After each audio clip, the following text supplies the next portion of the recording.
Alrighty people, had a bit of a YouTube hiatus because I don't know, I just wasn't getting much out of it all. Million things to upload, always saying I should upload this, should upload that, and it just sort of snowballed, you know, because you want to go and upload bloody 5 videos a week, but I know people will get sick of it if I upload that much. And then I just didn't feel like it, and quite frankly life got extremely busy, a bit chaotic. Yeah, I've been planting and planting and planting. You can see 2 different kinds of thingo there. Pumpkin. One I thought was a sort of a rarer one, but it turns out it's actually not. And then I've planted another one which I haven't yet planted out, which I think might be the ones in the cups, on the paper cup on the right hand side there. Lo and behold, turns out it's the same bloody variety with a different name. So I've got one that's a sort of rarer Chinese variety, no, Japanese variety. It's very long like a zucchini, but you cut it open and it's like a proper pumpkin inside. So yeah, but it didn't end there at all. That's the rhubarb. I planted that out, and it looks like it just, yeah, just sort of all went limp on me all of a sudden. There's more stuff sprouting up. I hope that at least half of it will survive, but she's not looking as good as it could otherwise have, whereas those pumpkins that I've planted, they look a lot better. And actually they look bloody perfect, except the fact one got eaten. And we planted some Tagasasti, of which a good deal come up, and then literally half of them got eaten. But we're still going all right in that regards. And here is not even 1/3 of dragon fruit. I've got about 150. All had to transplant them all out. Only sort of finished doing that completely just yesterday. But yeah, as for other things in life, it's things are taking a bit of a crazy turn. I basically was hoping to put some plants at my parents' house because they've got a good water supply, and they sort of, oh yeah, whatever, and then then they change their mind on it, and that sort of fucked that right up. But my father's got to bring water over here with the water tank on the trailer if need be, so that'll sort of help a bit. We're also going to apparently face one of the worst summers we had in years, so I'll be lucky to keep half of this shit alive. Such a year for having a massive garden, but when you're trying to deal with the seed business, you sort of you might want to get rare pumpkins and grow them so you can sell the seeds. Realistically, I should be sticking to easier pickings that require less bullshit and less water. Anyway, sister's off. I won't show you a picture of the yacht, but by hell, it's big. Still up around Queensland. Fortunately, with her job, she can sort of work from home, so to speak, so she's still able to work, and they can sort of earn a bit of money with that. And the brother-in-law's got a bit of part-time government work that he can do every once in a while, so it's not a super-duper holiday. It's sort of a bit of a holiday with other obligations still need to be taken care of, but it is like 6 months off. They have found a lot of the stuff in the boat has a lot of, you know, when these things sit for years, and then you get a surveillance done on the boat where it's like an inspection, and the inspector's pretty fucking useless. There's big things that are missed. Literally half the deck is rotten in one part. Never even put in the report. There's other things that, you know, they're meant to bring it out of the water and see, and nothing mentioned of these things where there's like a wastewater outlet and all those are corroded to hell. They had to get them redone. They re-barnacled and painted the boat bottom.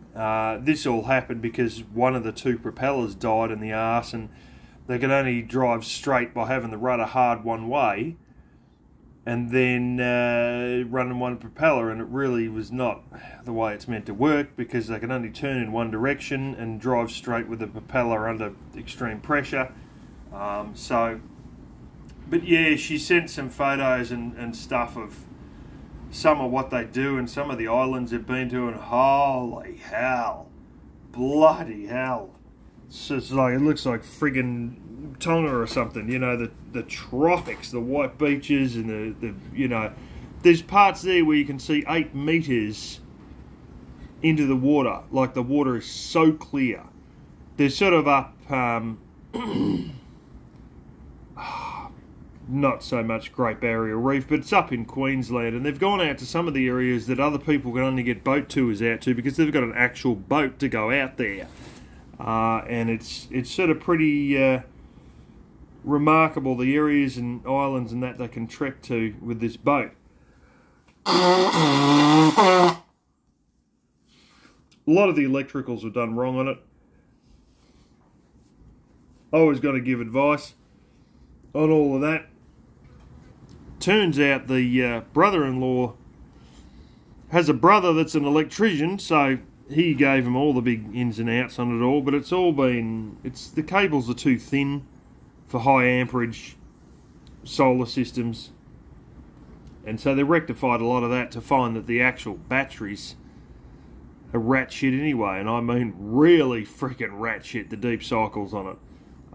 So it's so pathetic they could barely, they got a freezer that's got like gel, and it cools the gel, and then you can turn the freezer off and it sort of acts as a thermal mass, and they're battling to keep that thing going overnight, you know, and it's just, they will need to change it, but you know, they sort of financially extended themselves a bit buying this thing to then be fixing all these fucking problems. It's cost even more.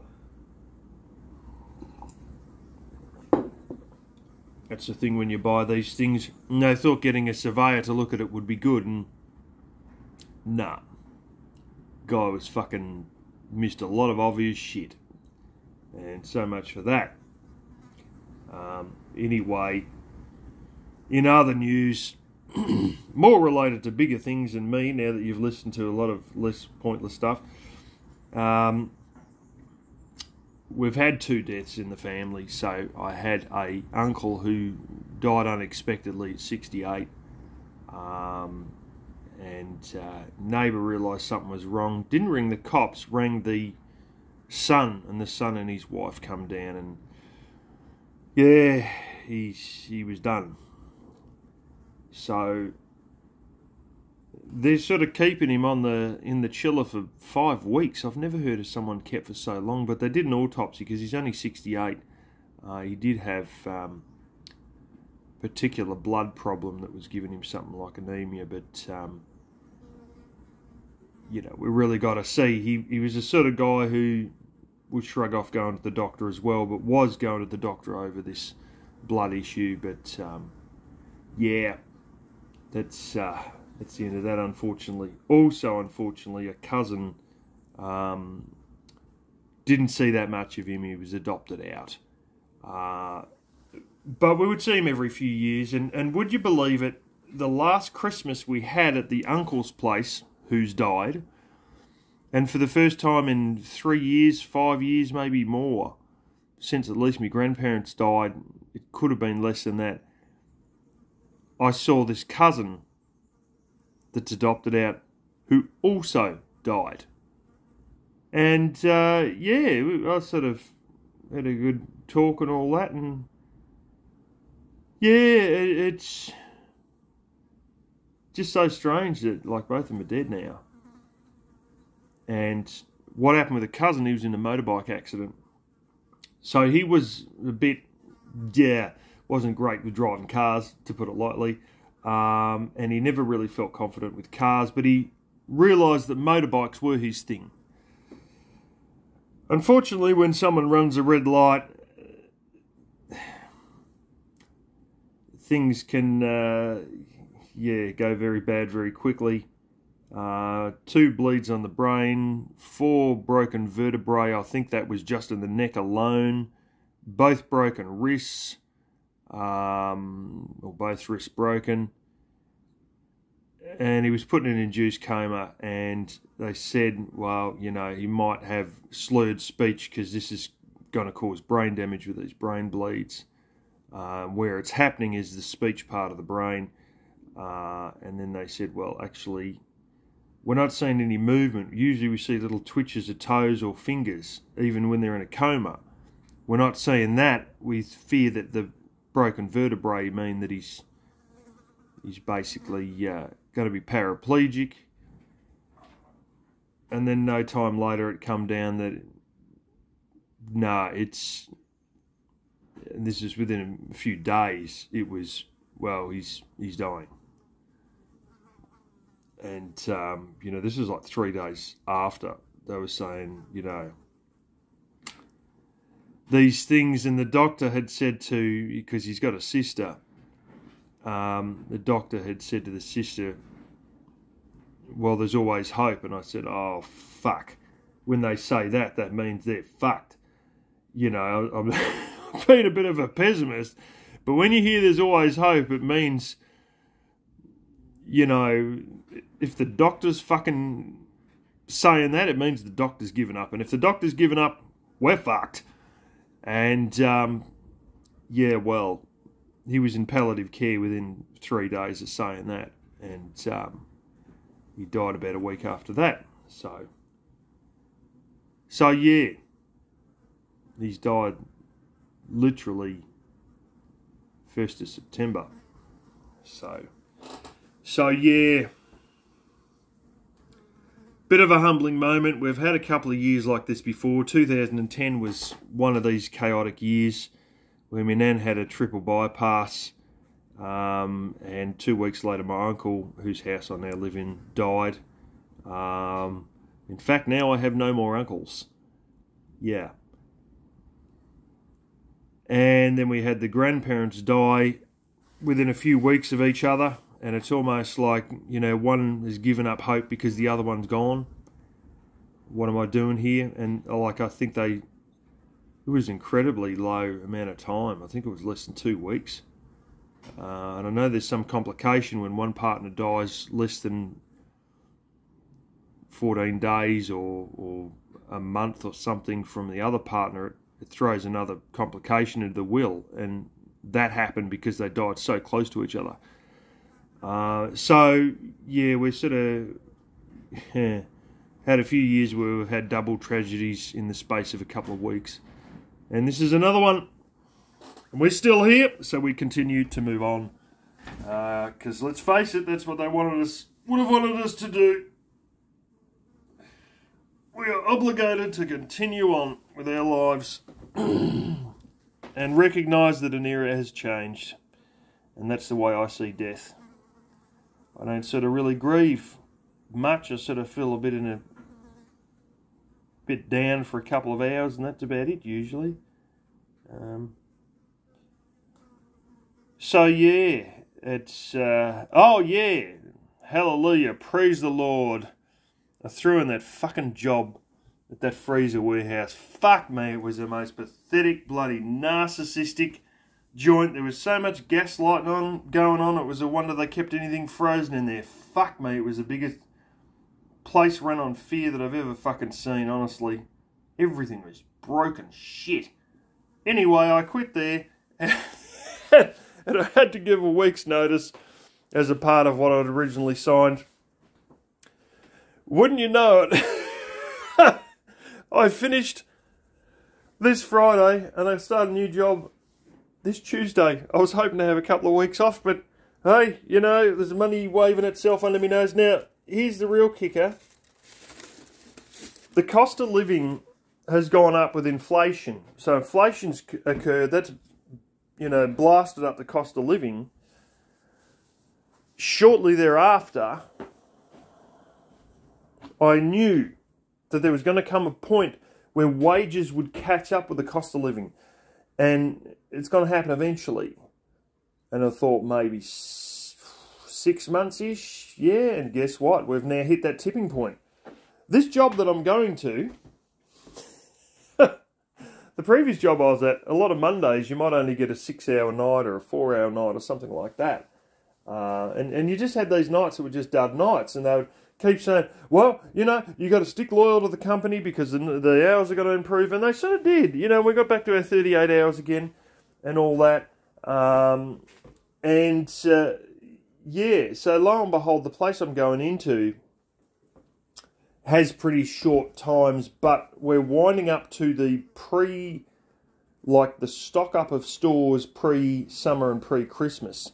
So this new job deals with two different camping and outdoors equipment places and a, what's his name, joint, auto parts store. And the long and short of it is I've spent a lot of time in two of these places, and there's a third one that I used to go in a bit, but it's a little bit expensive. But they've got some very unique stuff in there, and they've got a lot more boating gear. And the crazy thing is, with all of this other American company I was with, they had a rate that looked very good when I signed up. 4 months later, you know, that rate was very good because you got to work in a freezer.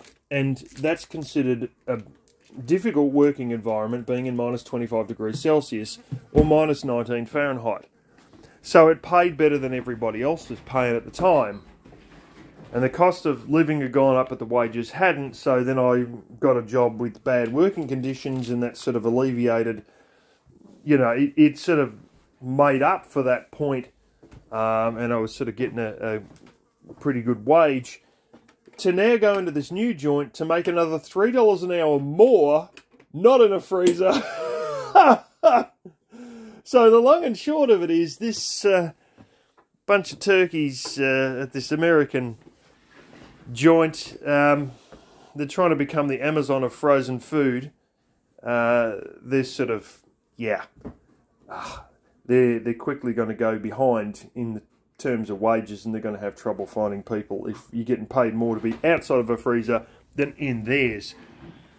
So anyway, I'm glad to see that the wages are sort of catching up with the cost of living. And it's not just this job, it's I keep getting, because I registered with a few different things and I went for a few jobs, there's a lot of places where I went for a job, but they keep my email on file and even my phone number. And then they just keep sending me these messages, all these jobs that come up.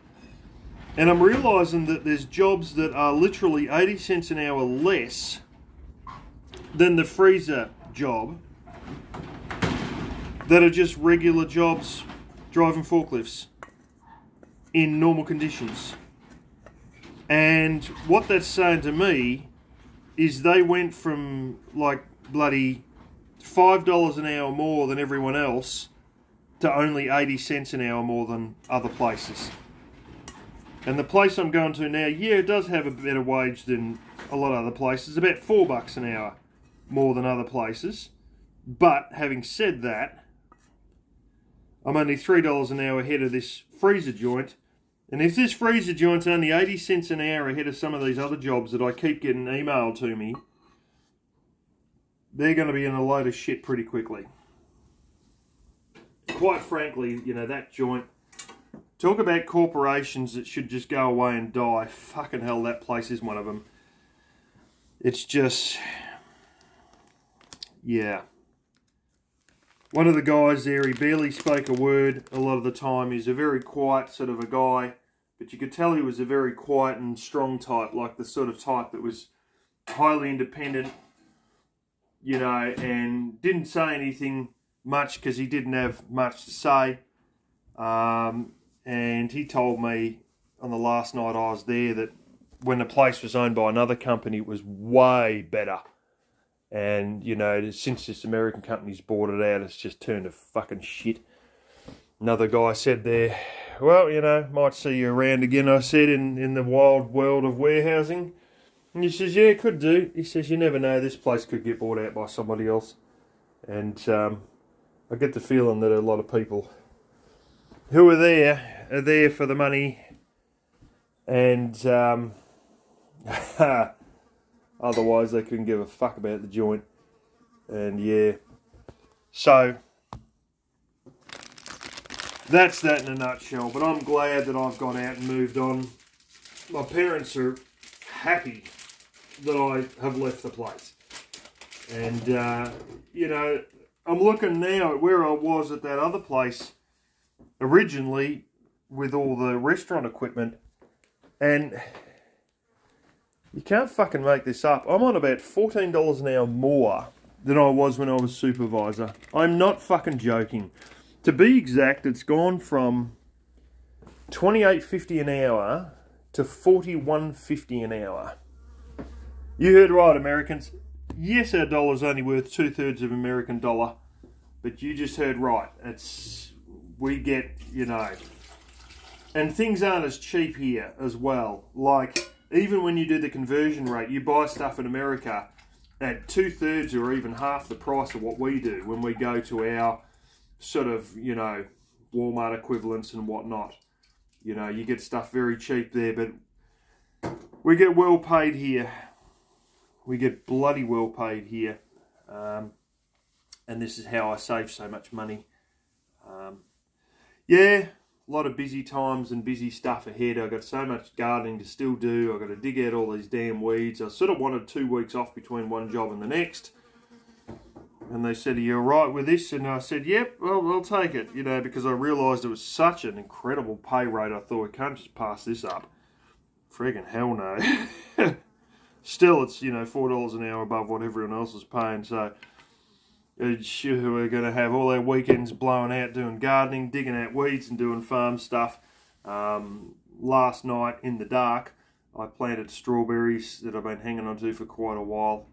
And today I've got to get my shit together and get a couple of propane bottles filled up. And this company has this weird regulation about you got to either have blue pants or black pants, and I realised I got 2 pairs of blue pants, and I think they're both dirty, and let's face it, they're both a bit clapped out on it. I've got to buy some new pants as well, and do a couple other bits and bobs. So anyway, I better actually eat this breakfast that I was cooking in the first half there, and yeah, get on with it.